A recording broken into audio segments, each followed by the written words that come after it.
Fala, galerinha, beleza? Eu sou Marcelo Bolinha e estou resolvendo a prova de Física do vestibular para o primeiro semestre de 2022 da Faculdade de Ciências Médicas da Santa Casa de São Paulo. Eu vou fazer agora a questão 16 da prova da segunda fase. A questão fala assim: a transmissão de parte da energia elétrica gerada na usina de Itaipu se dá por meio de uma linha de transmissão em corrente contínua, com DDP de 6 vezes 10 a quinta volts e corrente de intensidade igual a 5 vezes 10 a 3 ampere. Calcule a potência elétrica em watts e a quantidade de energia elétrica transmitida a cada hora em joules por essa linha de transmissão. Então, a primeira coisa que a letra A quer que você determine é a potência elétrica, né? Então, a gente tem que lembrar que potência elétrica ela é dada pelo que o pintinho faz. O pintinho não faz pio, então essa é a potência elétrica que eu vou determinar. E pelos dados do problema, a gente sabe o seguinte, que a DDP ela é igual a 6 vezes 10 a quinta volts e a corrente elétrica, né, ela tem o valor de 5 vezes 10 a terceira ampere. Então, como o pintinho faz pio, é só eu pegar 5 vezes 10 a terceira e multiplicar por 6 vezes 10 a quinta. Então, eu sei que a potência vai me dar 3 vezes 10 a 9 watts. Agora, ele quer energia elétrica, né? Transmitida. Então, a gente tem que lembrar que energia é igual a potência vezes o tempo. De acordo com os dados do problema, a gente descobriu que a potência é 3 vezes 10 a 9 watts. E o tempo, ele pediu a cada hora, ou seja, 1 hora, é igual a 3.600 segundos, porque ele quer em joules, beleza? Então, eu sei que isso aqui vai ficar 3 vezes 10 a 9 vezes 3.600. Então, eu sei que isso aí vai me dar 1,08 vezes 10 a 13 joules. Beleza? Letra B. A figura mostra dois fios, 1 e 2, dessa linha, em uma região em que eles podem ser considerados retos e longos, e dois pontos, P e Q. Os fios são perpendiculares ao plano do papel. A corrente elétrica que percorre o fio 1 está saindo e a corrente elétrica que percorre o fio 2 está entrando nesse plano, sendo que ambas têm a mesma intensidade. Considere que a corrente que percorre o fio 1 gera no ponto P um campo magnético de intensidade igual a 6 vezes 10 a menos 4 Tesla. Calcule em Tesla, para o ponto Q, a intensidade do campo magnético gerado pela corrente elétrica que percorre o fio 1 e a intensidade do campo magnético resultante criado pelas correntes que percorrem esses dois fios. Então, o que acontece? A primeira coisa que a gente vai ter que determinar seriam os campos magnéticos do fio 1 no ponto P e no ponto Q, certo? Aí, a gente tem que lembrar que campo é igual a μ vezes I divididos por 2π vezes a distância. Então, essa aqui é a relação que eu vou usar para calcular o campo magnético. Então, vamos lá. A primeira coisa que, então, eu tenho que fazer é determinar o campo de 1 em P e o campo de 1 em Q. Então, eu vou calcular agora o campo de 1 até o ponto P, que vai ser μ vezes I divididos por 2π vezes a distância do fio 1 até o ponto P, que vale D, certo? Agora, a mesma coisa eu vou fazer do ponto 1 até o Q. Permissividade a mesma, corrente elétrica a mesma, 2π. Agora, qual é a distância até o ponto Q? 1, 2, 3D, certo? Eu posso arrumar isso aqui e dizer que 3B1 até Q é igual a μ vezes I divididos por 2π vezes D. Se você notar, ó, esse cara aqui é igual a esse cara aqui.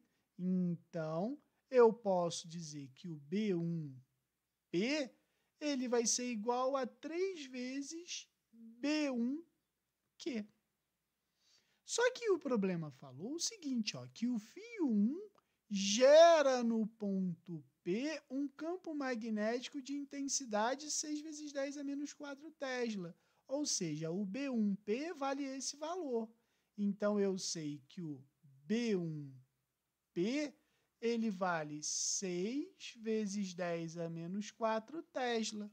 E aí, eu chego à conclusão que o B1Q é igual a 6 vezes 10 a menos 4 divididos por 3. Ou seja, esse cara é igual a 2 vezes 10 a menos 4 Tesla. Acabei de determinar o campo que o fio 1 faz no ponto Q, beleza? Só que agora ele quer que a gente determine a resultante criada pelas forças que percorrem esses fios no ponto P, no ponto Q, não é isso? Aí, o que a gente sabe? A primeira coisa que a gente vai lembrar é o seguinte, pela regra da mão direita, a gente vai ter aqui no ponto Q o seguinte, o campo magnético feito pelo fio 1 aqui, ele vai ser nesse sentido aqui, ó.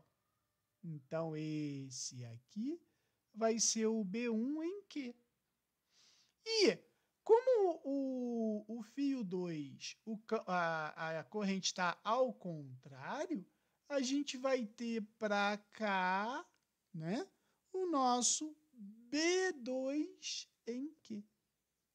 Beleza? Então, a gente tem que lembrar isso. Aplica a regra da mão direita, aonde o dedão do joinha é a corrente elétrica e os outros dedos da mão é a direção do campo. Beleza? Então, usa isso. Regra da mão direita para o fio 1, regra da mão direita para o fio 2. Eu tenho uma aula que eu explico a resultante do campo magnético entre dois fios paralelos. Eu vou botar o card aqui, depois vocês deem uma olhada para tirar essa dúvida, beleza? Bom, vamos lá. O que está acontecendo agora?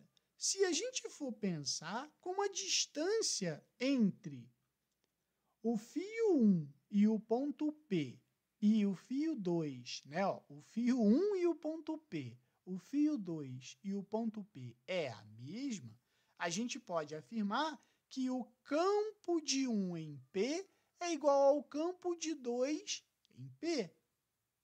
Então, pensa comigo. Se essa distância do fio 2 até o ponto P é a mesma distância do fio 2 até o ponto Q, o mesmo campo que eu tenho aqui é o mesmo campo que eu vou ter ali, certo? E, por coincidência, a distância do ponto P ao fio 1 é a mesma. Então, eu posso afirmar o seguinte, se essa distância do fio 1 até o ponto P é igual ao ponto P até o fio 2, eu posso afirmar o seguinte, ó, a gente pode dizer que o módulo de 1 até P, ele vai ser igual ao módulo do 2 até o P, certo? Que, por consequência, vai ser o mesmo que do ponto 2 até o ponto Q. Olha só, as distâncias não são as mesmas, então o campo daqui até aqui é o mesmo que daqui até aqui, que por consequência é daqui até aqui também. Beleza? E quanto que vale o campo do 1 até o P?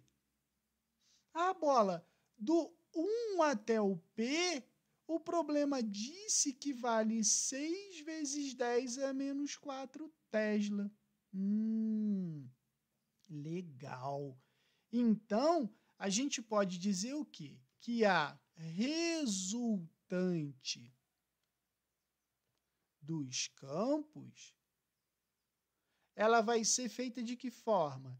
Que o campo resultante vai ser, presta atenção, o fio 1 vai fazer uma interação magnética no ponto Q e o fio 2 também, certo?